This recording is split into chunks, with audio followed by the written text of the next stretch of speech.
Hey everyone, this is Terence.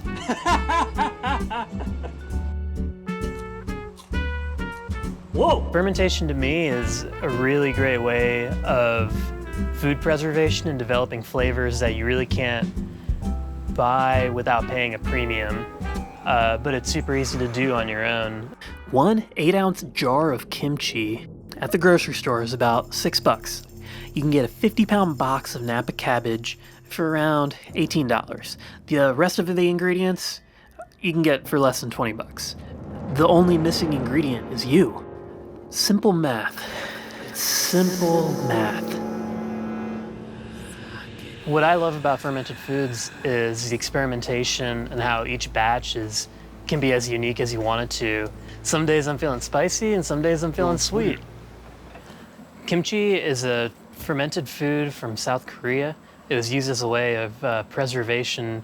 With proper preparation and storage conditions, kimchi can last for years, where it will continue to acidify. The distinct and pungent flavor of aged kimchi is a crucial ingredient in the stew kimchi jjigae. I've been making kimchi for about 2 years. I started out making sauerkraut, but that takes about 8 weeks, and I was feeling impatient. I grew up in a very Asian household, and I like the flavors that are represented in kimchi of onions and garlic and ginger and heat. It's a pretty forgiving ferment. I'm gonna let you in on a little secret. I've stashed some kimchis away in my fridge for 8 or 9 months that I still snack on. We've just gone to the farmer's market. What do we need to start off with to make this incredible dish? So there's a couple different types of kimchi. While Napa cabbage and gochujang chili make for the most common type of kimchi, kimchi can be made from a wide variety of foods, including but not limited to radish, cucumber, and green onion.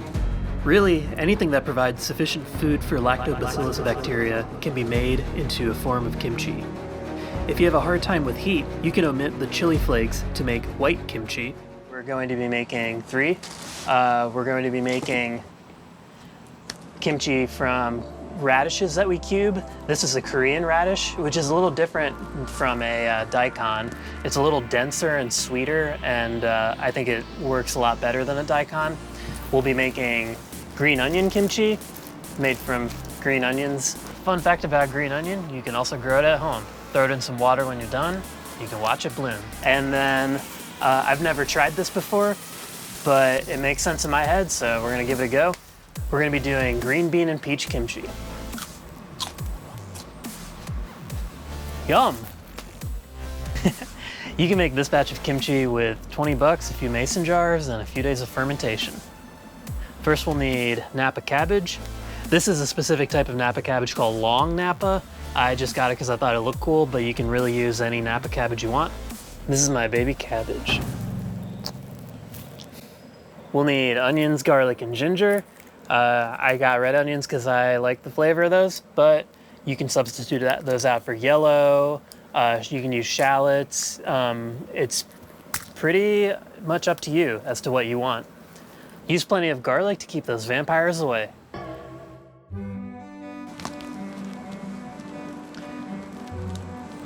This is rice flour. It's not necessary, but it helps a lot. We'll be making a slurry out of it, and this helps the good bacteria to.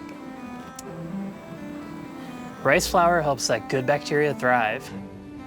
This is coarse ground gochujang flakes. Gochujang is a type of Korean pepper, and we'll be using the coarse ground. You can substitute this out for whatever pepper flakes you may have at home, but these have a certain flavor that other peppers don't have. This is the locally grown organic Georgia peach, and these green beans were grown on a farm nearby, and they're gonna provide a lot of local flavor. Who's ready to start cooking?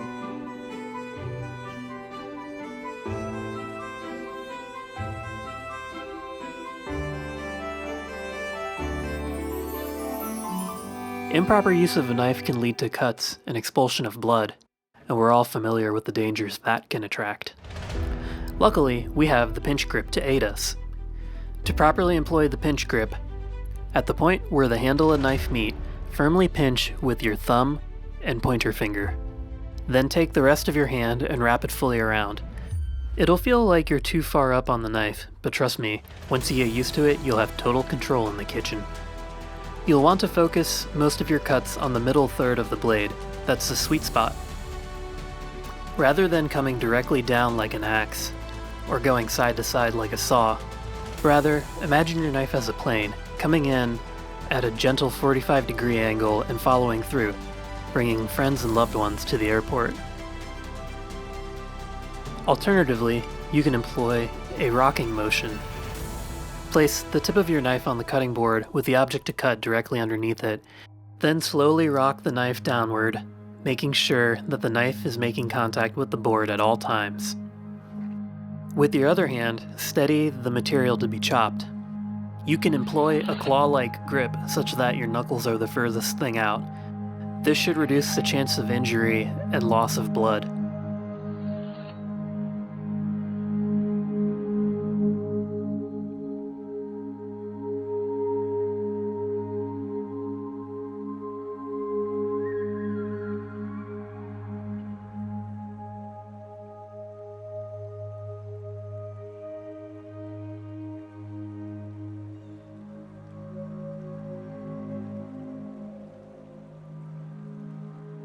So we've made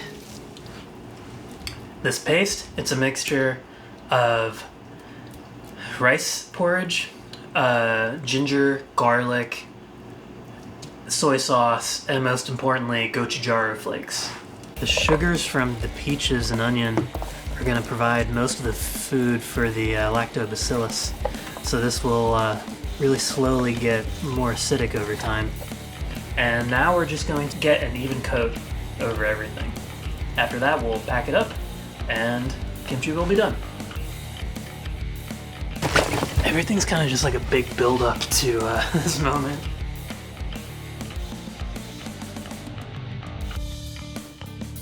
It's time to start the jarring process. But first, tea. So this is a type of fermented tea called ripe pu'er tea, where the tea leaves are essentially composted for a few weeks. That's what it looks like. They've then been aged inside a tangerine rind.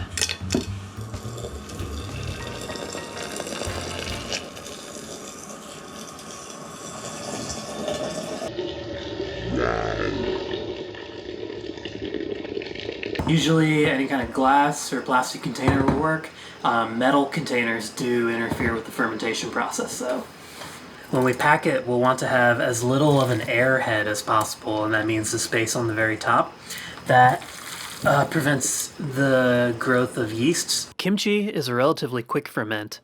Once the kimchi is in the jars, you can let it sit out at room temperature for 1 to 5 days, depending on your personal preference, and then into the fridge. With kimchi, we're really relying on lactobacillus bacteria. They're going to keep the bad stuff out, and they're going to keep the good stuff in. Kimchi is a joint effort between humans and bacteria to make something beautiful. There are upwards of 30 types of bacteria that help to ferment kimchi, with most of them being in the Bacillus and Lactobacillus families. We provide a good environment, and the lactobacteria establishes itself by acidifying the environment through the production of lactic acid. Other metabolic byproducts lead to a lot of really great and powerful flavors. On top of that, bacteria that could cause harm are unable to grow in the acidic environment, essentially preserving the food. Lactobacillus and the other bacteria found in kimchi are anaerobic, meaning they don't rely on oxygen, so it's good practice to use lids and minimize contact with air.